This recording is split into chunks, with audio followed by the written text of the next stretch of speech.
ನಮಸ್ಕಾರಗಳು ಸ್ನೇಹಿತರೆ. ಇವತ್ತು ನಾವು ಕೇಳಲಿರುವ ಕತೆ ಬಾಳಿನ ಒಂದು ಅಧ್ಯಾಯ ಮುಗಿಸಿ ಮತ್ತೊಂದು ಹೊಸ ಅಧ್ಯಾಯ ಆರಂಭಿಸಬೇಕೆಂದು ಹೃದಯದ ಬಾಗಿಲು ತೆರೆದಿರುವ ಒಂದು ಮಹಿಳೆಯ ಕಥೆಯಾಗಿದೆ. ಅವಳ ಹೆಸರು ಸುವರ್ಣ ಅಂತ. ವಯಸ್ಸು 38 ವರ್ಷ. ಬೆಂಗಳೂರು ಮೂಲದವಳು. ಎತ್ತರ 5.4 ಅಡಿ ಎಂದು ತಿಳಿಸಿದ್ದಾರೆ. ಗೋಧಿ ಮೈಬಣ್ಣ, ಶಾಂತ ಸ್ವಭಾವ. ಸುವರ್ಣ ಮದುವೆ ಆಗಿದ್ದಳು 25ನೇ ವಯಸ್ಸಿನಲ್ಲೇ. ಮೊದಲಿಗೆ ಎಲ್ಲವೂ ಕನಸಿನಂತೆ ಸಾಗಿತ್ತು. ಆದರೆ ಜೀವನ ಯಾವಾಗಲೂ ನಮ್ಮ ನಿರೀಕ್ಷೆಯಂತೆ ಸಾಗುವುದಿಲ್ಲ. ಮದುವೆಯ 4ನೇ ವರ್ಷದಲ್ಲಿ ಪತಿಯ ಅಕಾಲಿಕ ನಿಧನ ಅವಳ ಜೀವನವನ್ನು ಸಂಪೂರ್ಣ ಬದಲಿಸಿತು ಎಂದು ಕೂಡ ತಿಳಿಸಲಾಗಿದೆ. ಹಾಗೆ ಸ್ನೇಹಿತರೆ, ಇಂತಹ ವಿಧವೆಯವರಿಗೆ ಬಾಳು ಕೊಡುವಂತಹ ವ್ಯಕ್ತಿ ಯಾರಾದರೂ ಇದ್ದರೆ ಕರೆ ಮಾಡಿಕೊಂಡು ಬನ್ನಿ ಎಂದು ಕೂಡ ಕೇಳಿಕೊಂಡಿದ್ದಾರೆ. ಹಾಗೆ ಇವರ ಫೋನ್ ನಂಬರ್ ಅಥವಾ ಅಡ್ರೆಸ್ ನಿಮಗೆ ಬೇಕಾಗಿದ್ದರೆ ಮೊದಲು ನಮ್ಮ ಚಾನಲನ್ನು ಸಬ್ಸ್ಕ್ರೈಬ್ ಮಾಡಿಕೊಳ್ಳಿ. ಆ ನಂತರ ಜಾಯಿನ್ ಎಂಬ ಬಟನ್ ಕಾಣಿಸುತ್ತದೆ. ಜಾಯಿನ್ ಬಟನ್ ಮೇಲೆ ಕ್ಲಿಕ್ ಮಾಡಿ ನಮ್ಮ ಮೆಂಬರ್ಶಿಪ್ಗೆ ಜಾಯಿನ್ ಆದವರಿಗೆ ಮಾತ್ರ ಇವರ ಫೋನ್ ನಂಬರ್ ಹಾಗೂ ಅಡ್ರೆಸ್ಸನ್ನು ಸೆಂಡ್ ಮಾಡುತ್ತೇವೆ.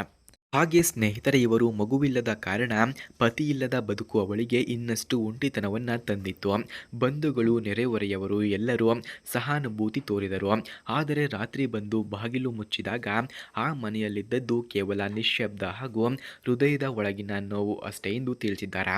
ಹೆಣ್ಣು ಮಗಳು ಎಂದರೆ ಕೇವಲ ಹೊಣೆಗಾರಿಕೆಗಳ ಭಾರವಲ್ಲ, ಹೃದಯದಲ್ಲೂ ಪ್ರೀತಿ, ಸಾಥ್ ಮತ್ತು ಮಾತಿನ ಒಡನಾಟ ಬೇಕು ಎಂಬ ಅರಿವು ಸುವರ್ಣಳಾಗಿತ್ತು.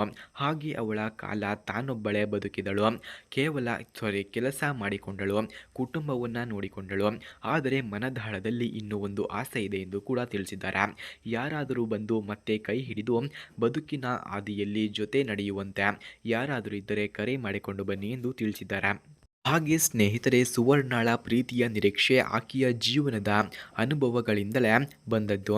ನನಗೆ ಬೇಕಾದವರು ನನ್ನ ಹಳೆಯ ಕಥೆಗಳನ್ನು ಕೇಳಿ ತೀರ್ಪು ಕೊಡದವರು, ಬದಲಾಗಿ ನನ್ನ ಇಂದಿನ ನಗುವಿನ ಹಿಂದಿರುವ ಕಣ್ಣೀರು ಅರ್ಥ ಮಾಡಿಕೊಳ್ಳಬಲ್ಲವರು.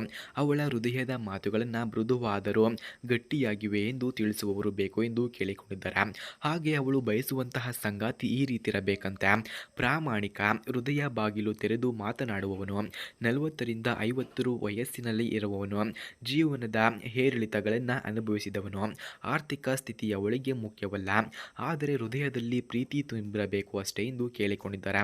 ಹಾಗೆ ಸುವರ್ಣಳ ಜೀವನದ ಗುರಿಯನ್ನು ನಾವು ನೋಡಿದ್ರೆ ಮತ್ತೆ ಒಂದು ಬಾಳಿನ ಮನೆಯನ್ನು ಕಟ್ಟಿಕೊಳ್ಳುವುದು, ಬೆಳಗಿನ ಜಾವಲ್ಲಿ ಚಹಾವನ್ನು ಒಬ್ಬರ ಜೊತೆ ಕುಡಿಯುವುದು, ಮಳೆ ಬಂದಾಗ ಕಿಟಕಿಯ ಬಳಿ ಕುಳಿತು ಮಾತನಾಡುವುದು ಹಾಗೂ ದಿನದ ಕೊನೆಯಲ್ಲಿ ನೀನು ಇದ್ದೀಯ ಎಂಬ ಭರವಸೆ ಪಡೆಯುವುದು ನನಗೆ ಮುಖ್ಯ ಗುರಿಯಾಗಿದೆ ಎಂದು ತಿಳಿಸಿದ್ದಾರೆ. ಹಾಗೆ ಇವರ ಹೃದಯದಾಳದಿಂದ ಅವಳು ಹೇಳುವ ಮಾತು ಏನೆಂದರೆ: ಯಾರಿಗಾದರೂ ನಿಜವಾಗಿಯೂ ಸಂಪರ್ಕ ಬೇಕಿದ್ರೆ ಬನ್ನಿ, ನನ್ನ ಬದುಕಿನ ಮುಂದಿನ ಅಧ್ಯಾಯವನ್ನು ನಿಮ್ಮ ಜೊತೆ ಬರೆಯೋಣ ಎಂದು ಕೇಳಿಕೊಂಡಿದ್ದಾರೆ. ಹಾಗೆ ಸ್ನೇಹಿತರೆ, ಯಾರಿಗಾದರೂ ಇವರ ಫೋನ್ ನಂಬರ್ ಅಥವಾ ಅಡ್ರೆಸ್ ಬೇಕಾಗಿದ್ದರೆ ಮೊದಲು ನಮ್ಮ ಚಾನಲನ್ನು ಸಬ್ಸ್ಕ್ರೈಬ್ ಮಾಡಿಕೊಳ್ಳಿ.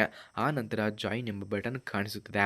ಜಾಯಿನ್ ಬಟನ್ ಮೇಲೆ ಕ್ಲಿಕ್ ಮಾಡಿ ನಮ್ಮ ಮೆಂಬರ್ಶಿಪ್ಗೆ ಜಾಯಿನ್ ಆದರೆ ಇವರ ಫೋನ್ ನಂಬರ್ ಹಾಗೂ ಅಡ್ರೆಸ್ ನಿಮಗೆ ದೊರಕುತ್ತದೆ.